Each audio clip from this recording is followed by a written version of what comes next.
Welcome to the Temple of the Most High. What does it truly mean when Scripture declares the government shall be upon his shoulders? Today we're unlocking a revelation that will shift how you see your divine authority and spiritual responsibility. This isn't about earthly politics. It's about the sacred mantle of Christian consciousness, pressing upon those who are called to carry divine order into the world. If you've ever felt the weight of your calling, this message will show you how to bear it with grace, power, and peace. Let's step into the throne room of spiritual kingship. Welcome to another episode of the Temple of the Most High. I am Sheba. And I am your host, Kasubel. And today we're diving into a verse that I typically see as something related to Christmas. Really? Yes, the government shall be upon his shoulders, and his name will be called Emmanuel, Wonderful Counselor, Mighty God, Everlasting Father. Yeah, that's from Handel's Messiah. Yes. So, and the Bible. And the Bible, of course. So today we're going to be diving deep into this verse, and Kasubel will be presenting this message called The Governor is on your shoulders. And our Bible verse today is brought from Isaiah 9:6. For unto us a child is born, to us a son is given, and the government will be on his shoulders, and he will be called Wonderful Counselor, Mighty God, Everlasting Father, Prince of Peace. Sure that this will do what I want it to do. My beloved sisters, my brilliant, purpose-driven queens, and the brothers who love, uplift, and support them. My name is Kasubel. I'm here today with a truth that will wake up your soul like sunrise breaking through a cloudy morning. Today's message is simple, but it is powerful, and that's this. The government is on your shoulders. Not a governor, not a president, not a leader out there somewhere. Isaiah 9 verse 6 didn't say the governor shall be upon his shoulders. It said the government, the whole governing system, the order, the peace, the identity rests right there on you. Please let the church say, on my shoulders. Now, today we talk together through the first revelation. Self-governance begins with mental governance. Before you lead a family, before you run a business, before you touch a city or a nation, you must govern the nation of your thoughts. Because whether you know it or not, you are already a nation. Every thought is a citizen. Every emotion is an inhabitant. Every idea is a province, and every belief is a state or a state of mind. And you, yes, you are the governor of all those.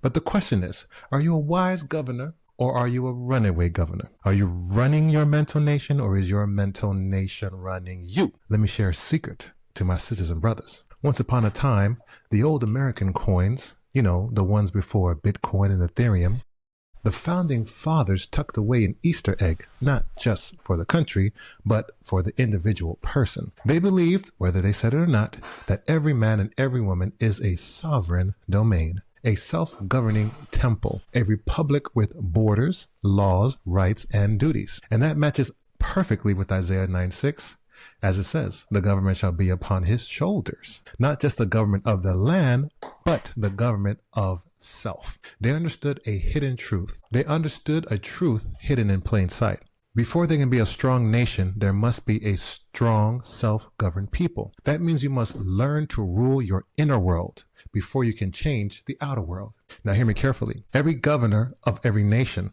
must get orders from headquarters. And for you, your headquarters is not in Washington, not in Tallahassee, not in Atlanta, not in Montgomery, not in Nashville, not in some office, boardroom, or political seat. Your headquarters is right here in your mind. That beautiful head sitting on your shoulders, that is a throne room of your entire life. When the scripture says Wonderful Counselor in Isaiah 9, that means the divine headquarters is whispering wisdom to you. But to hear, you must tune in. And when Isaiah calls him the Prince of Peace, that means you, made in that image, you carry the principles of peace. Not the passing feeling, but the principle, the law, the power of peace. That means when you govern your thoughts, you govern your peace. And when you govern your peace, you govern your life. Peace is not the absence of problems. Peace is a presence of inner governance. Before you govern others, you must govern yourself. Your first subjects, the very first citizens of your kingdom, are your thoughts. Not your job, not your partner, not your community, not your haters, your thoughts. Because your thoughts form laws. Your thoughts set policies. Your thoughts build borders. Your thoughts create culture. You cannot build a nation with no police force, and you cannot build a mind with no discipline. You can't run a kingdom with loose laws, and you cannot run a mind with loose thinking. Whether you know it or not, you are already passing legislation in your mind every single day. The question is, are you passing laws that lift you up or laws that lock you down?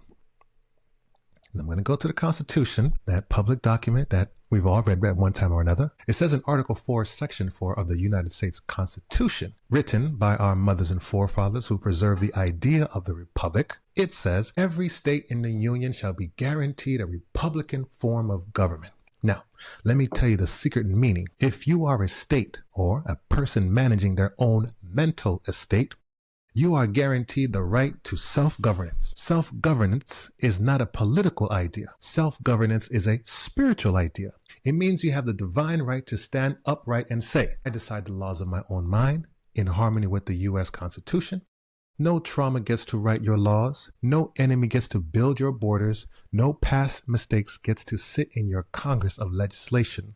And definitely no fear gets to veto your future. You decide, because the government is on your shoulders. Now let me break this down in the simplest tone. In ancient understandings of the heavens, there is a first place, a starting point that symbolizes the moment God appoints a person's beginning and sets the course for their life. It means the nation's self, the body, its identity. In the same way, the first house of your life is you, your vitality, your morale, your boundaries or borders, your strength, your confidence. You see, when the CIA studies nations, the first thing they examine is the morale of the people, because morale predicts survival. Now listen carefully. If your inner morale is low, your inner nation is weak. But conversely, if your morale is high, your inner nation is strong, no matter the storm.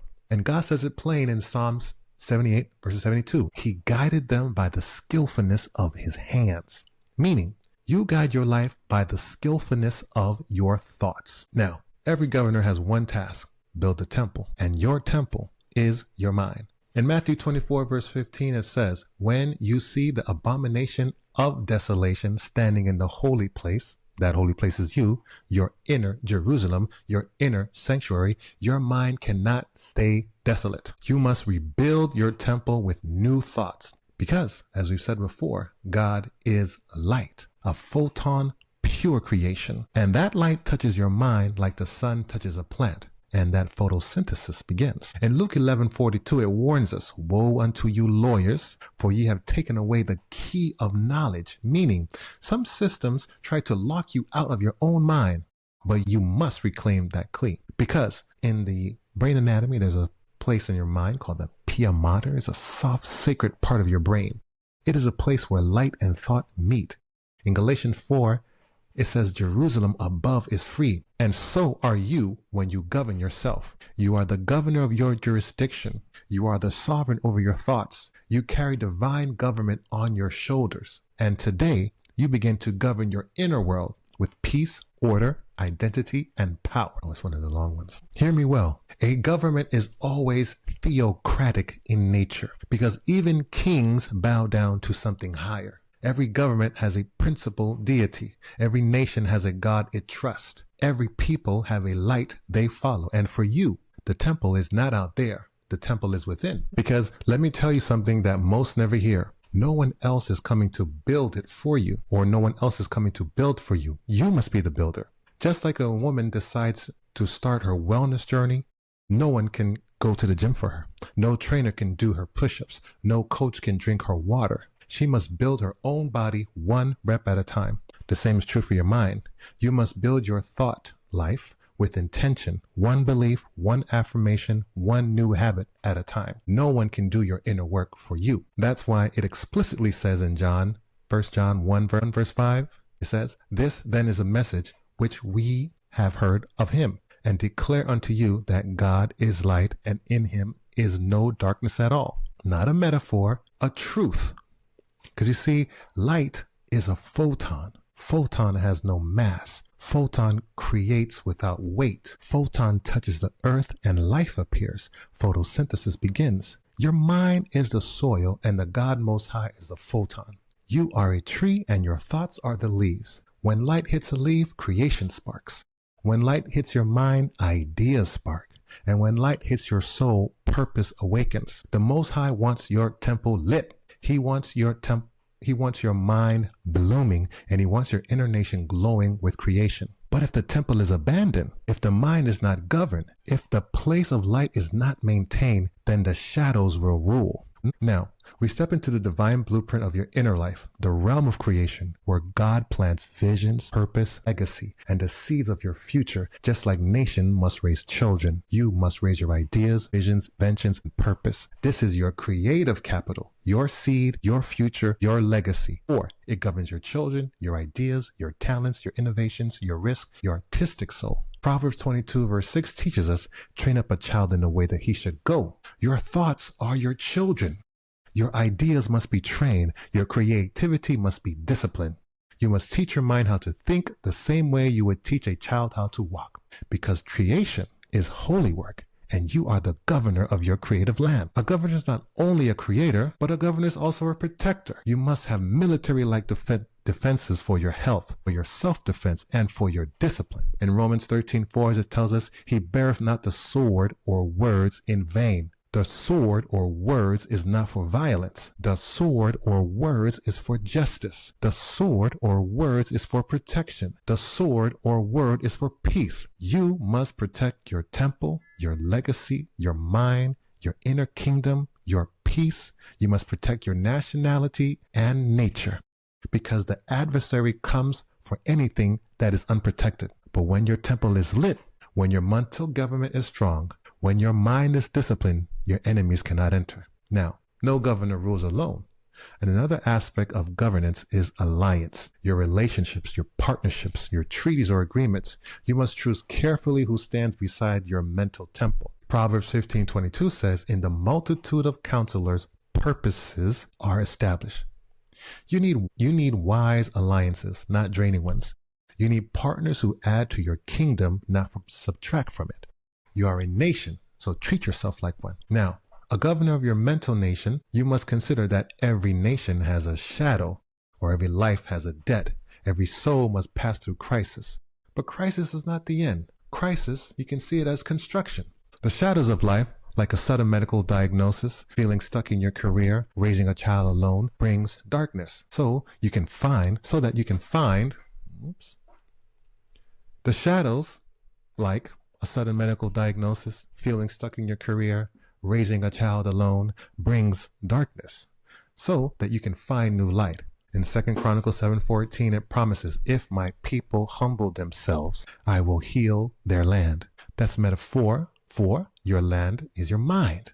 The land is your soul. The land is your inner kingdom. Healing comes when the temple is rebuilt. You now understand why you were made to govern. You now see the temple. You now the wars you may have to deal with. You now know the light. You are the builder. You are the protector. You are the diplomat. You are the transformer. Say it with me. I build my temple. My mind is holy ground. I govern my inner nation. Now the question is, how do I run this government every day of my life? Because a building with no plan is chaos. A nation with no wisdom is confusion. And a governor with no guidance is loss. So the Most High sends a helper. And you know what her name is? Wisdom. In Proverbs 9:1, it says, wisdom hath built her house. She hath hewn out her 7 pillars. Look at that. Wisdom in the feminine. And it is the master builder who builds. She designs the schematics of the blueprint. She cuts out the pillars. She sets the frame. If you want your inner government to stand, you must invite wisdom in as your first female advisor. Proverb goes on to say, she hath mingled her wine and furnished her table. She crieth upon the highest places of the city. In simple word, when wisdom sets a table, wisdom calls out loud. Wisdom says, come here if you want understanding. When you decide to govern your thoughts, to rule your mind, to steal your life, you do not do it alone. You say, wisdom, sit at the head of my table. Be my counselor, be my guide. And wisdom will answer. Now listen, a wise man once said, Bruce Lee, be water, my friend. Water is formless. Water takes the shape of whatever holds it. Water can be soft like a stream or powerful like a flood. That is how your mind must be when wisdom pours her wine. You must stay flowing, not frozen. Open, not locked. Guided, not drifting. When wisdom rules, your thoughts flow like clear water through a golden pipe. No clog, no block. Just steady, pure living water. Now, wisdom filled your house of faith, your higher laws, and your big dreams. Nations use wisdom for religion, courts, and long journeys. You use it for your moral compass. Let wisdom flow to the public role, your reputation. Let me tell you something bold. It is not just a Christian nation. It is a nation full of Christ-natured people who dare to put up the Christ mind. Christ is not a last name. Christ is a function. Christ is the anointing power. For it says in 1 Corinthians 2:6, who hath known the mind of the Lord, that he may instruct him? And we say here, we have the mind of Christ. That means you have access to the same pattern of thought Yeshua used that raised the dead, multiplied bread, and calmed storms. And as governor, you have to deal with your network of friends, your councils, your circles, and your communities. It is a place where your hopes and dreams meet other people's hopes and dreams and build something bigger. No governor rules alone. No Christ mind operates in isolation. Finally, we enter how the governor deals in secrets, losses, isolation, and prayers. And I see in secret on the surface, it looks like a huge house of responsibility. But in truth, that's why you have a time for holy solitude. That's why it says in Matthew 6, enter into thy closet, and when thou hast shut thy door, pray to thy Father which is in secret, and thy Father which seeth in secret shall reward you openly. Your closet is not just a room, it is your inner chamber, your quiet peace, your secret meeting with the Most High. This is where you pour out your heart. This is where you release your shame. This is where you let wisdom clean the temple and reset the government. So let me stir the pot for you. Wisdom and knowledge give you the bones, the structure. The Constitution gives you the broth, the rules of self-rulership.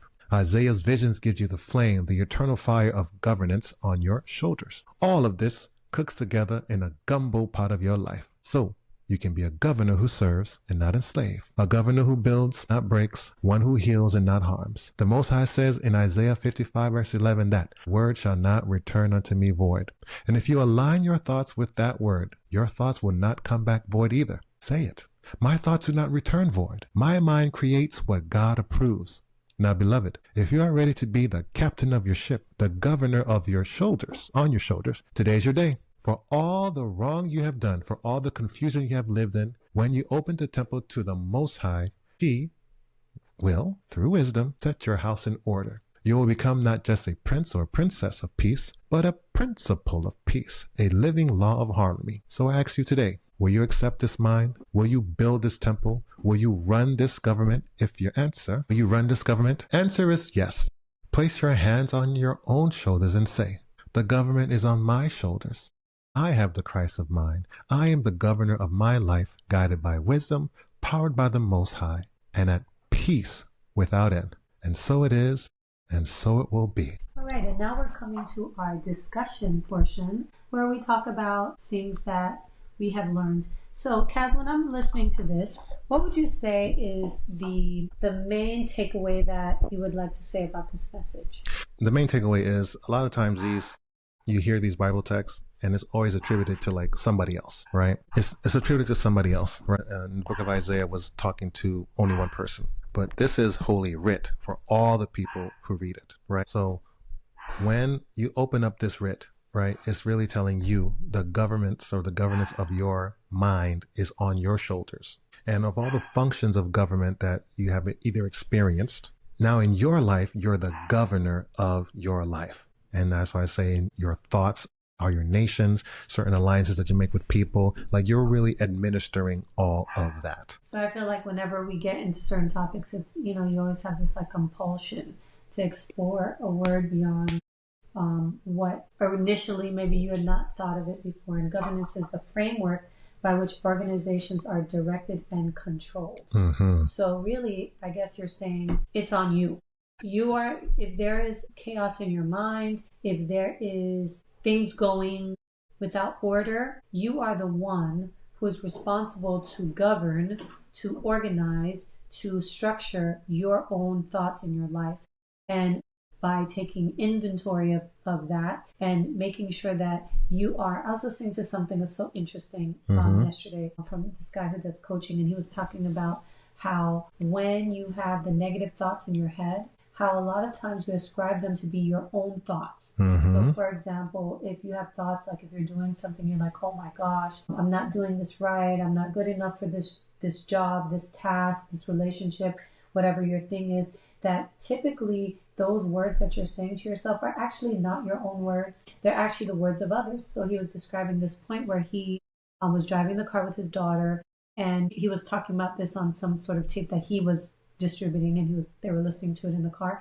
And then he said that she said, Daddy, I know where my voice in my head comes from. It's grandma and mommy. So whenever she's saying, don't do that, why did you do, like that kind of self-critic that's talking, usually it's not actually your own voice. It's the voice of others. And when he said that, I thought so too, because I know that I have certain people in my life that, or not even in my life, that whenever I do something, I think of what they would say if they saw it. And all those critical voices that are in my head are actually not my own voices, but the voices of other people that I pretend what they would say. And I would say that for me, if I'm thinking of being in charge, because that's how I see governance, I'm really allowing somebody else to be the ruler in my own head. If I'm going to allow their thoughts to dictate what I'm going to do. Yes. So with that example, right? Now, if you have this concept of the government is on your shoulders, now it's taking that responsibility, right? And either imagining in this scenario, imagining yourself saying, okay, we're not going to do this, we're not going to do that. Or in those instances, if that child was really using their teacher, what their teacher would have said or something. Yeah. Okay. But your teacher is really not the boss of you. It's not the boss of you. It's not the boss of you. And ultimately, that's why, okay, I'm sure in that executive capacity, a governor is going to make a lot of decisions about a lot of factors that's going to affect society, right? So for the thoughts that come into your mind, right, whether it be for finances or for love or for children, you are legislating and determining we're going to do this, we're not going to do that, we're going to do this. Okay. Yeah. And so that's why I said when you invite wisdom in to help you govern, right, all these aspects of life that can cause chaos. This Bible text very simply stated, but it already opens up whatever notion that the people have that are listening or reading for governance to be that person, not to attribute it to somebody else. Yeah. And I think that we often give up our power that way. So yes. We allow other people to be the leader in our own minds rather than, and it also made me think of your belief system, because when we're talking about laws, we're really talking about, like, I mean, this might be controversial, but what is right for me may not be right for you. And so people think empirically or logically the right and the wrongness of a thing, but we don't live in black and white. We really live in a gray area. So we are actually dictating what we think is the right thing to do for us. For us. And not only that, but we also create these mental rules, these mental laws in which we live by. And some of them are right and some of them are wrong. Okay? Some of them are right in that, like, I don't think that being like cheating or stealing is the right thing to do. And some people, there's some things that are permissible to them that may not be permissible to you. Right. You know, there's some thought patterns and some things that other people might be like, it's okay to do that. And I'm like, it's not okay for me to do that. Do you know what I mean? So we're guiding our own lives and our own morality, our own integrity with certain kinds of rules or laws or governance based on our own understanding of what is right and wrong. Besides the 10 Commandments, there's a lot of wiggle room in that, and how you represent yourself and how you're going to govern your own wisdom, understanding, the way you carry yourself is really the way that I see it. Yeah. And you know, that's why I say as you're being reared in your life from childhood to adolescence to adulthood, right? You're just getting all of these concepts in, but ultimately you have to administer your thoughts. You have to take the impulse of. Can I just rephrase that and say, I like administer because it sounds legal, but the real reality is what you're really saying is you have to, your thoughts will be made manifest. Your thoughts will become things that you actually do, right? So if you're governing and you're saying you're going to render your thoughts, you're actually going to, or minister your thoughts, you're actually going to do them. And look, in this Bible verse, in Isaiah 9, verse 7, Okay, we've got unto us a child is born, etc., etc. In verse 7, it says, there shall be no end to the increase of his government and of peace. Okay, so everybody who is walking on this earth has a notion of peace. Even my dog has one. She's enjoying herself right now because in her mind, this is heaven for her. Okay, no stress, there's food, etc. So for the peace of mind that you are administering on a daily basis, you are the person for that. It says in verse 7, okay, it says, for unto us a child is born, for unto us a son shall be given, and the government shall be upon his shoulder. We talked about the government, okay? And his name, once you become the government, it's basically saying, and your name will be Wonderful Counselor of yourself, Mighty God, as it says in John 10, verse 34, is it not written that ye are gods? Everlasting Father, Prince of Peace. Okay? There shall none of your actions actually make I know. There shall be no end to the increase of his government and of peace, right? So when you take on all the aspects of governing your life, right? It's basically saying there will be no end to the increase of your governance and of peace in your life. Okay.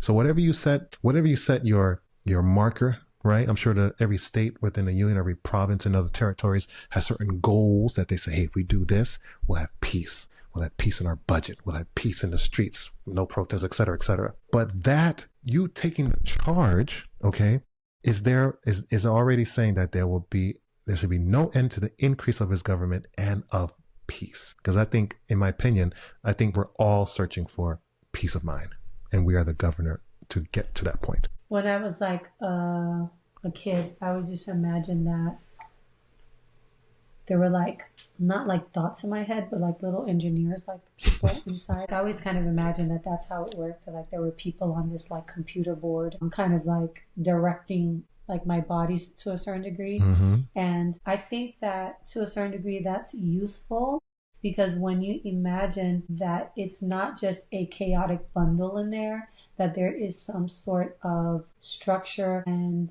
logic to how things are done, and organizing your thoughts. Yep.